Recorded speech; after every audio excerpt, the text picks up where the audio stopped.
Sir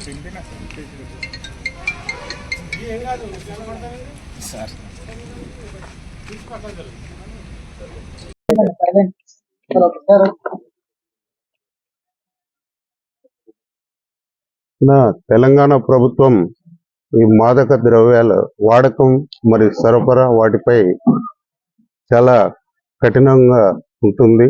అందులో భాగంగా మన తెలంగాణ ఎక్సైజ్ కమిషనర్ శ్రీధర్ గారు మరియు director of enforcement Kamalasan Reddy గారి ఆదేశాల మేరకు మన భద్రాచలం అనేది ఏఓబి ఏరియాకు కానీ ఒరిస్సా రాష్ట్రం నుంచి మన తెలంగాణకు ఈ గంజాయి రవాణాకు ప్రధాన ఒక మార్గంగా ఉంది. అందులో భాగంగా మా ఉన్నతాధికారులు చెప్పిన ఆదేశాల మేరకు భద్రాచలం సిఐ గారు మరియు ఎన్ఫోర్స్మెంట్ సిబ్బంది ఈరోజు తమకు రాబడిన సమాచారం మేరకు ఈరోజు గాంజా కేసుల విషయంలో వాళ్ళు పొద్దున్న నుంచి 5 కేసులు పట్టుకోవడం జరిగింది. ఈ 5 కేసుల్లో మొత్తం 14 మంది ముద్దాయిలు ఉన్నారు. అందులో 10 మంది ఇప్పటికి అరెస్ట్ చేయడం జరిగింది. ఒక 4 పరారులో ఉన్నారు. త్వరలో వాళ్ళని కూడా అరెస్ట్ చేయడం జరుగుతుంది. తర్వాత ఈ 5 కేసుల్లో మనం మొత్తం 320 కేజీల గాంజా పట్టుకోవడం జరిగింది. తర్వాత 9 మొబైల్ ఫోన్స్ సీజ్ చేయడం జరిగింది.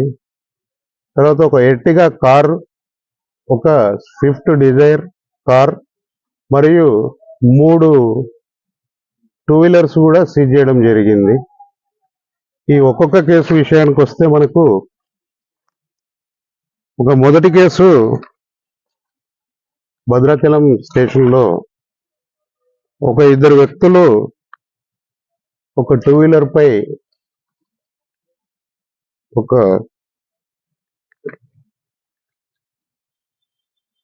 15 కేజీల గాంజా తీసుకొస్తూ పట్టుబడడం జరిగింది.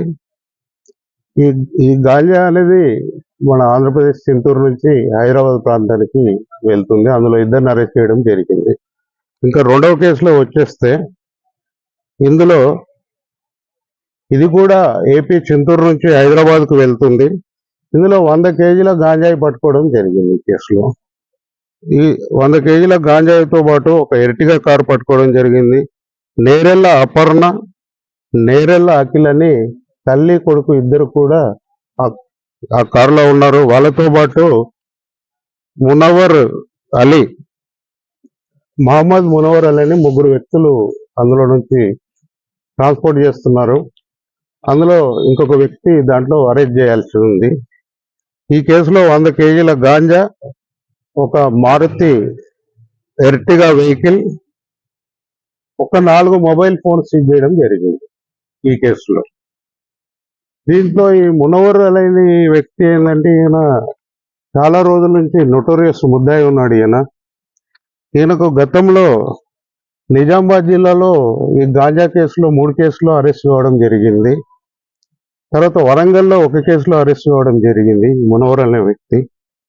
తర్వాత మహారాష్ట్రలో కూడా 1 కేసులో ఈ గాంజా స్మగ్లింగ్లో ఆయన అరెస్ట్ కావడం జరిగింది.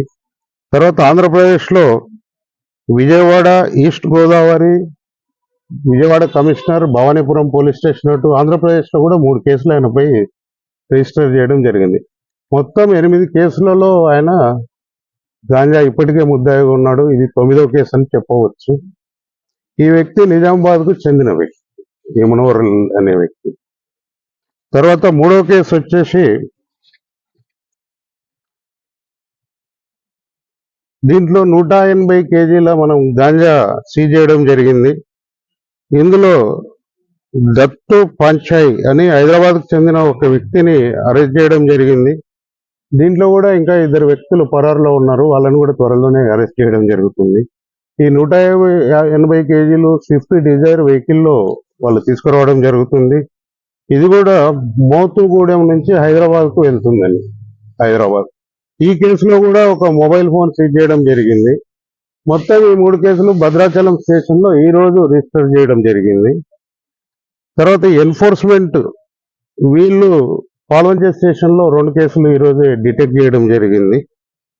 మొదటి కేసు వచ్చేసి 5 కేజీల డ్రై గాంజా, దాంట్లో ఒక 2 వీలర్ మరియు ఇద్దరు అక్యూజులను అరెస్ట్ చేయడం జరిగింది. పాల్వంచలో రెండవ కేసులో వచ్చేసి 20 కేజీల గాంజా, ఒక 2 వీలర్, దాంట్లో కూడా ఇద్దరు అరెస్ట్ చేయడం జరిగింది. దీంట్లో కూడా ఒక వ్యక్తి అబ్స్కాండ్ లో ఉన్నాడు, ఆయన కూడా త్వరలోనే అరెస్ట్ చేయడం జరుగుతుంది. ఈ మొత్తం 5 కేసులు జరిగాయండి. వీటిలో మొత్తం గాంజా విలువ వచ్చేసి మొత్తం 320 కిలో గాంజా అండి. మొత్తం గాంజా విలువ వచ్చేసి ₹1 కోటి ఉంటుంది. తర్వాత దీంట్లో వాహనాల విలువ కూడా ఉంటుంది. ఇప్పుడు మొత్తం 2 కార్లు ప్లస్ 3 ఒక స్కూటీ, 2 2 వీలర్లు మరియు 9 సెల్ ఫోన్స్ ను స్వాధీనం చేసుకోవడం జరిగింది. ఈరోజు మన ఖమ్మం జిల్లాలో జరిగిన ఈ 5 కేసులు. ఈ కేసుల్లో ఫస్ట్ 3 కేసుల్లో భద్రాచలం ఇన్స్పెక్టర్ గారు వారి సిబ్బంది చాలా కష్టపడి పట్టుకున్నారు. తర్వాత ఈ 2 కేసులు పాల్వంచలో దొరికిన కేసుల్లో ఎన్ఫోర్స్మెంట్ విభాగము, అక్కడ ఇన్స్పెక్టర్, డిటిఎఫ్ ఎస్ఐ వాళ్ళు కూడా కష్టపడి పట్టుకోవడం జరిగింది. ఇందు మూలంగా ఈ కేసుల్లో కష్టపడి పట్టుకున్న అందరి సిబ్బందిని మేము అభినందిస్తున్నాము. వీరిని మన excise director of enforcement Kamalasan Reddy garu కూడా వాళ్ళని అభినందించడం జరిగింది.